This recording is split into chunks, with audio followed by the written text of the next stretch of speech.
तुम कूता पनुन वक्त तालीम पे सर्फ करन और कूता वक्त तुम तफरीहस पे यानी एंटरटेनमेंटस पे सर्फ करन यह तय करन कि तुहंदि जिंदगी हुन मेयार कम नौयतुक इंशाअल्लाह ताला आज करो अथ मजमूनस मुतल्लिक कत। अस्सलामु अलैकुम वरहमतुल्लाहि वबरकातुहू। नाज़रीन, अल्लाह ताला ने वक़्त फ़राहम कोरमुत और ये वक़्त मुख्तलिफ मदन पे सर्फ करन, मुख्तलिफ चीज़न पे सर्फ करन। मसलन नींद कर सान खतर निंदर कर सान खतर ज़रूरी और इसलिए अख बोड़ हिस्स साने वक्तुक निंदर पे सर्फ गसन। अमे अलावा फितरी ज़रूरत पूर करने आसन, खन चुन पनुन लिबास पनुन पान साफ थाउन कज़ाए हाजत वगैरह यमन चीज़न पे सोन वक़्त सर्फ गसन। घरेलू यम जन जिम्मेदारी कामि और यम निभावनस मज सोन वक़्त गसन। अमे अलावा माश हासिल करने खतर, इनकम हासिल करने खतर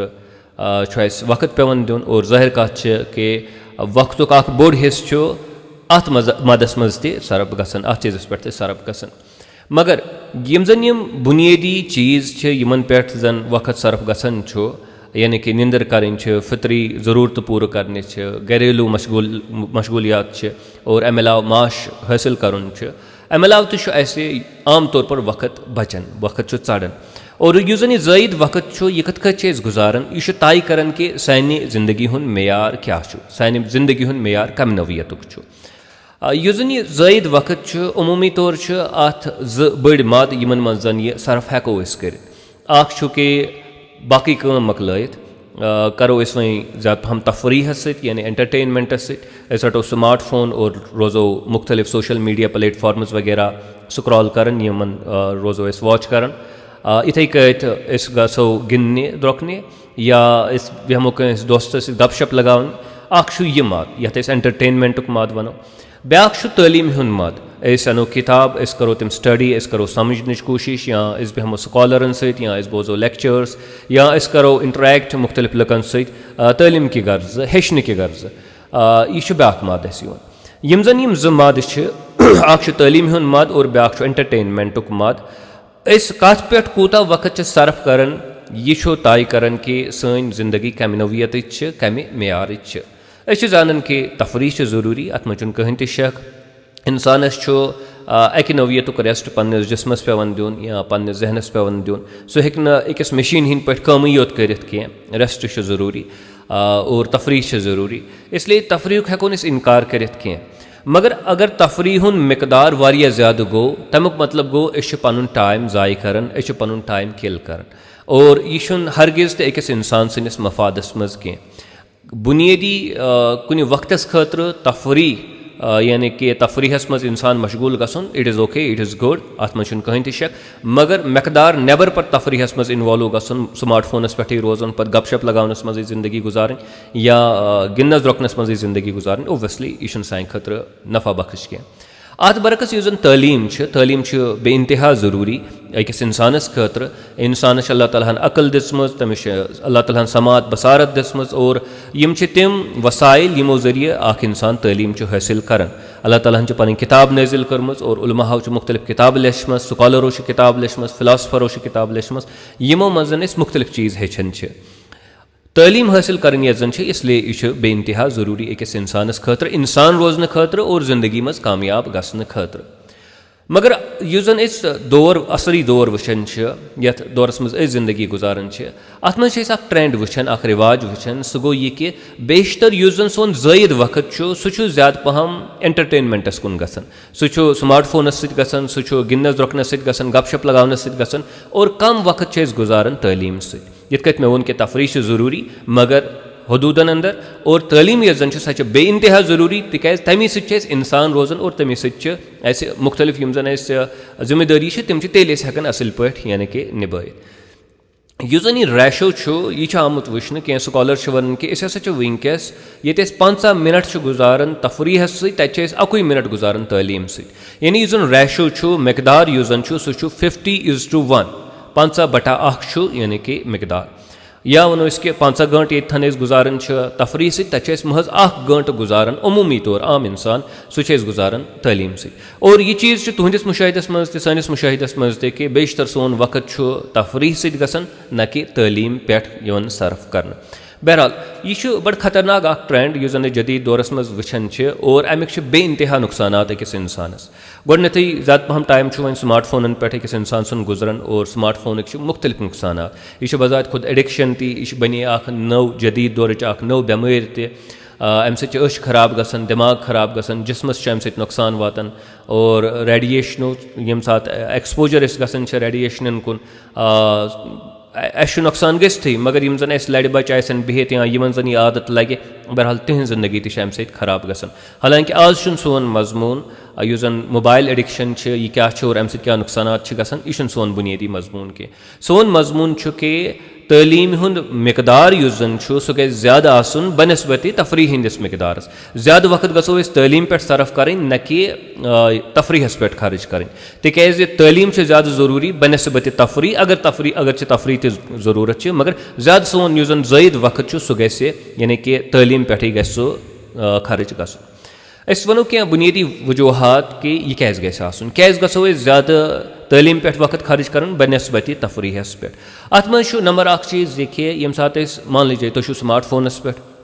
तुम गेम गिंदन या तुम स्क्रॉल कर तुम वुचान सोशल मीडिया प्लेटफॉर्म्स यह कह प्रोडक्टिव एक्टिविटी कह कह नफ़ा बख्श मुफीद एक्टिविटी कह अत बरक्स अगर तुम किताब अथस के और तुम कह रिपोर्ट स्टडी कर तुम कह चीज़ हेचन कोशिश कर या पानस मज कह हुनर पैदा करने कोशिश कर ज़ाहिर कत कि यह मस्बत दर्ज कम बजात खुद इंट्रेंसिकली यम सात तलीम सत मशगूल गसन it is a good job it is a good work और it is a good preoccupation and engagement गो तम एतबार अगर वो तेल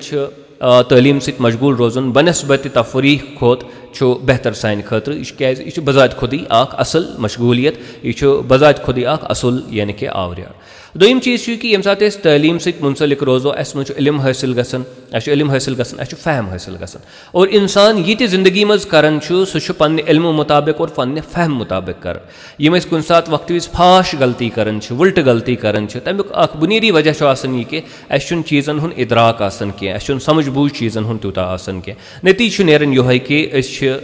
गलती कर। बहरहाल इल्म हासिल कर जन यह ज़रूरत इंसान सुन इंसान खतर फ़र्ज ते और ज़ाहिर कत यम सात तलीम सत मुंसलिक रोजो ज़्यादा पहम तफरी खोत अस गस इल्म हासिल अस गस फहम हासिल अस गस हिकमत हासिल।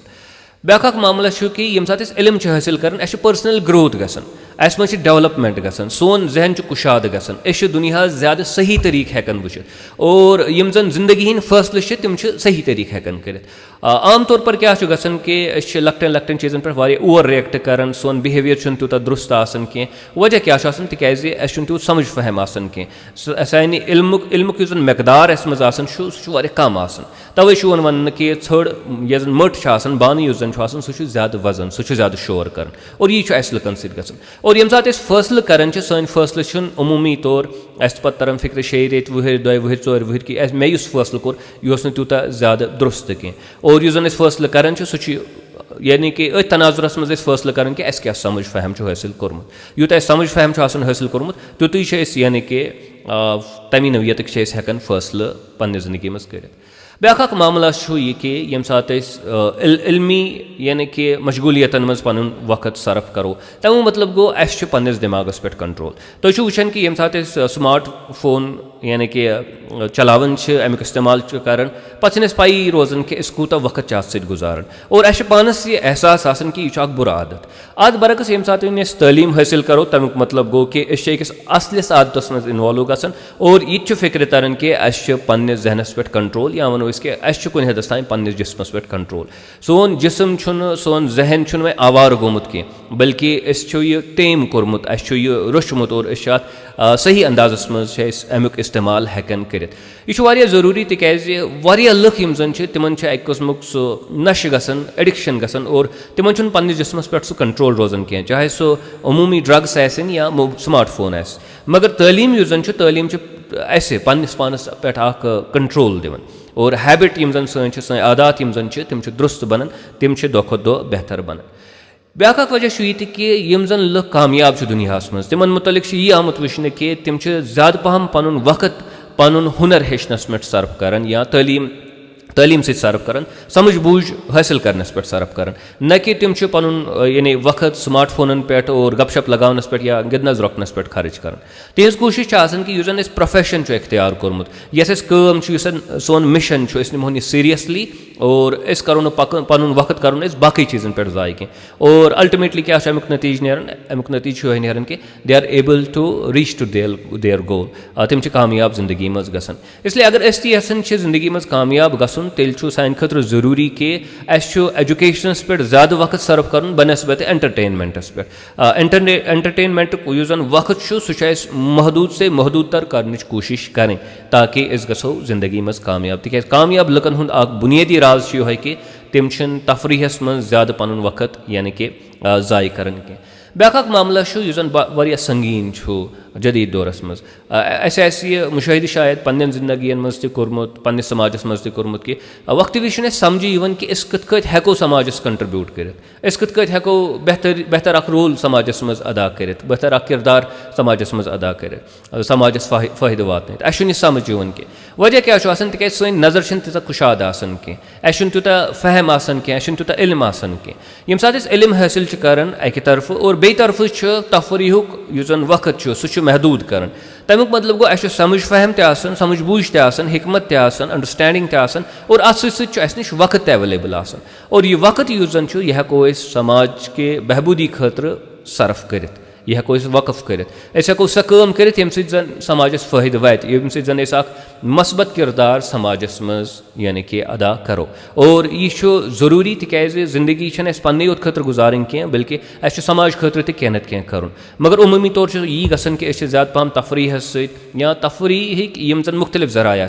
यम अत लायक थावन कह कि हेको समाजस मज पत कंट्रीब्यूशन दित, हेको समाजस खतर कह रुत कर। और उमूमी तौर यह गसन कि पनुन वक्त त ज़ाय कर, पनुन जिसम त ज़ाय कर और पन्ने सलाहियत त ज़ाय कर, तिम बरोई कार अनन कह। मगर अगर तालीम हासिल करो, ज़्यादा वक्त तालीम पे गुजारो, गो अत लायक कि हेको अख मस्बत किरदार समाजस मज अदा कर और यह बेहतर अस पर्सनली सानि खतर तिकाज़ कंट्रीब्यूट कर और सानिस समाजस खतर त। बहुत उम्मीद कर कि जन यह मजमून कि एंटरटेनमेंट और एजुकेशन, एंटरटेनमेंटस पे कूता वक्त पे गुजारन और एजुकेशनस पे कूता वक्त पे गुजारन,